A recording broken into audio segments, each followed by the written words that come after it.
Well, the Institute of Certified Public Accountants now wants the Kenya Revenue Authority to be compelled to deposit 50% of the value of any appeal it makes beyond the Tax Appeals Tribunal.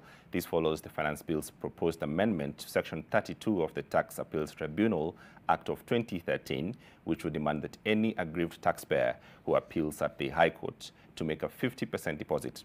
Gertrude Washira has that story.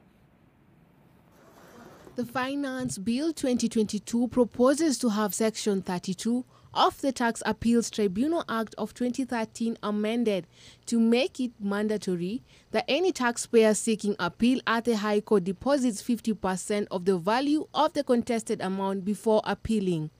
The Institute of Certified Public Accounts now argues the move is retrogressive. This proposal embeds the taxpayer's rights of access to justice and fair administrative action in line with Article 48 and 51 of the Constitution.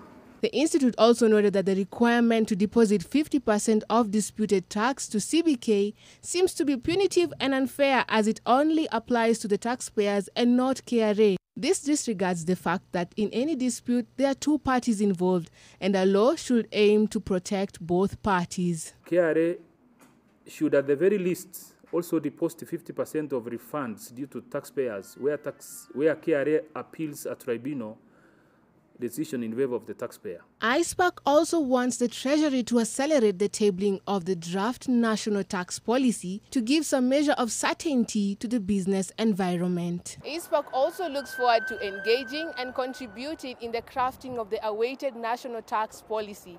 Gertrude Washira, NTV.